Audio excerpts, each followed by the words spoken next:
Dun dun dun dun dun dun.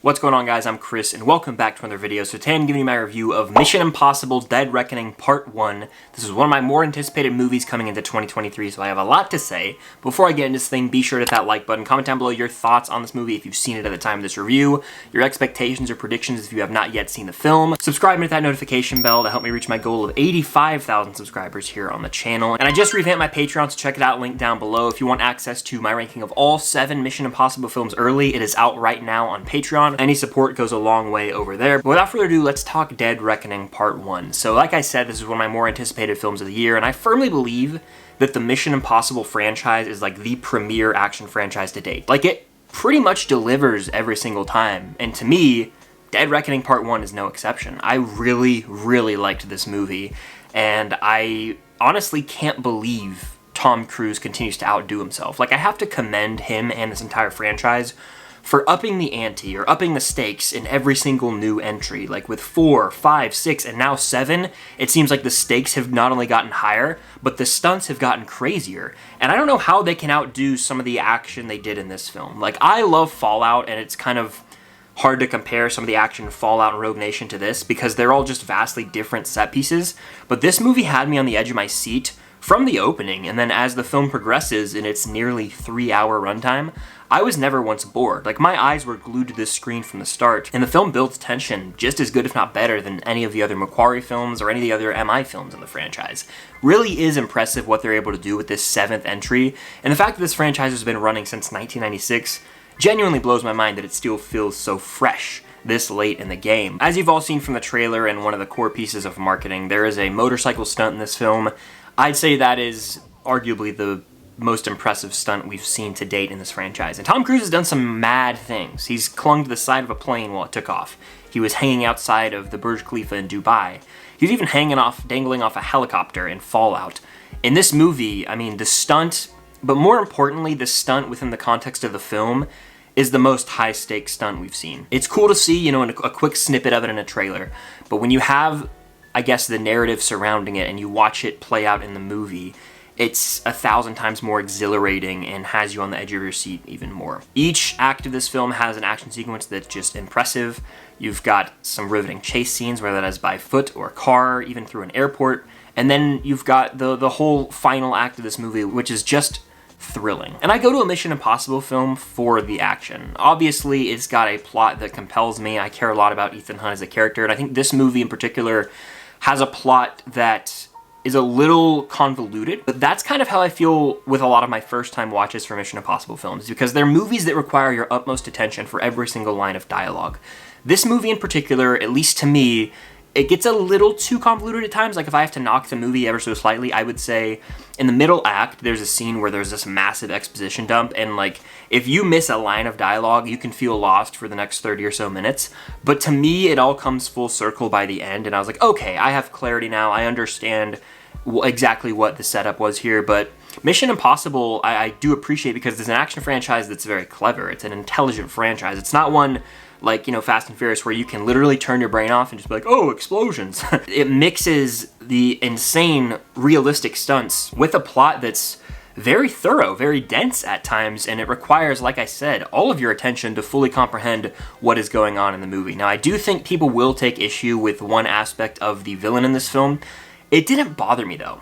I know I've seen sort of a mixed bag in terms of the route this film goes with its villain. Again, I don't want to spoil it for those who haven't seen, but a lot of people take issue with it, and I was like a little on the fence about it at first, but the more I sit with it, the more I feel like it's a fresh new direction for the Mission Impossible franchise, but also it's frighteningly relevant right now. And if you've seen the film, you know what I'm referring to, but it definitely adds to the stakes. We live in a world where something like this is very realistic, and frankly, it's scary because of how this could happen 10, 15, 20 years from now.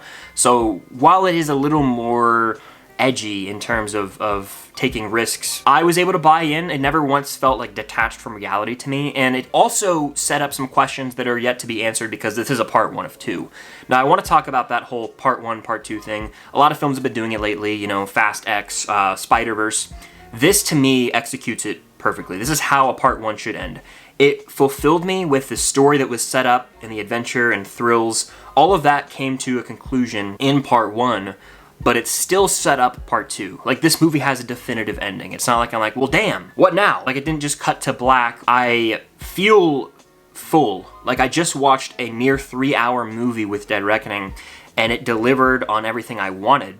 But it sets up part 2. There's still a lingering threat as we go into part 2. So that is how I think a part 1 should function, and this one is very effective at that. Also, I was shocked at how star-studded this movie was. I remember watching the trailers and seeing, oh, there's a new star, but really, there's so many big names in this franchise, but it's still Ethan Hunt or Tom Cruise's movie at the end of the day. Now, the addition of Hayley Atwell as the character Grace, I thought was awesome. She was someone I was skeptical about joining this late in the game for the franchise. I was like, is she gonna take screen time away from the other beloved side characters? I didn't feel that way because she played a crucial role in the film, and I thought that she killed it with her role. Kittredge is back in this movie, and I love that they brought him back from the first Mission Impossible film. Eugene Kittredge, he just has one of those voices where you're going to be tuned in and feel the serious nature of the conversation whenever he's involved. And per usual, it's got those Mission Impossible twists and reveals that will have you shook in the theater. So as a fan of this franchise, you know, I enjoy all the films. I even find enjoyment with 2, though it's far and away the weakest. Stay tuned for my ranking coming soon. It's going to be early on Patreon. But I still find this film to fall right in line with the rest of them in terms of quality. It is maybe not the outright best Mission Impossible film. I need to rewatch it one more time. I think that way I can fully comprehend everything I saw, and that way I can go in watching it through the lens of, I know what's about to go down. Now I can kind of pick up on all the little details and maybe some lines that I might have missed, because in a 3-hour film, it's inevitable that I'm probably going to miss one line of dialogue or something. You know, it's a full theater. People get up making noise. You know, it happens. I might check out for like a millisecond and be like, oh wait, I might have missed a detail there. But it's a movie that is very intelligent. By the end, I felt fulfilled, and I didn't feel like confused. At times, in the middle of the movie, and specifically, there's one scene that's like 10 minutes of just exposition dump explaining kind of the villain's backstory and this entity involved with the villain. That had me a little worried. I was like, is this movie about to go off the rails? But then it all came around in the end in classic Mission Impossible style and delivered on riveting action scene after riveting action scene. Sometimes my palms were sweating. My heart rate definitely went up. It's a thrilling film. And that's what I go to a Mission Impossible movie for. Of course, I care about the characters, and I think it's got a compelling plot to accompany the action, but at the end of the day, a Mission Impossible film needs to succeed on this larger-than-life action with death-defying stunts, and it delivered that for me. I don't know if it's outright the best Mission Impossible film. A rewatch should definitely solidify that for me, but I had a hell of a time with Mission Impossible Dead Reckoning Part 1. One of the better films of 2023, in my opinion, and a movie that I think a lot of people are going to dig. Again, Tom Cruise has a track record of delivering what audiences want to see, and I think this movie does just that. I still have a few lingering questions as we head into Part 2, but I'm sure they'll be cleared up, and that's kind of the point of a Part 1 and Part 2. Not everything is supposed to be answered in Part 1, but the movie definitely has a final ending moment and a very satisfying finale in my mind. It's got a great Mission Impossible score. I'll never get sick of hearing that theme blare over the speakers in the theater. And I actually saw the movie early in Dolby. My seat was shaking. It's one of the loudest movies I've seen in theaters. I mean, just my seat was literally rumbling. There's just moments that really impressed me in this movie, to say the least. So, did my best to dance around as many spoilers as I could there, but Mission Impossible Dead Reckoning Part 1 is a hit. I think this movie's gonna light up at the box office. As a Mission Impossible fan myself, I am satisfied. It's hard to compare to the most recent entries because they're all great. Again, I've seen those all more than once. This I've only seen the one time, so we'll be rewatching this, and that'll help solidify it in not only my ranking of the films for Mission Impossible, but my overall 2023 movie ranking. So it's safe to say Mission Impossible Dead Reckoning Part 1 is a hit, and this is the premier action franchise in Hollywood right now. I'm a big fan of this one, and I can't recommend it enough if you're a fan of action, Tom Cruise, or Mission Impossible.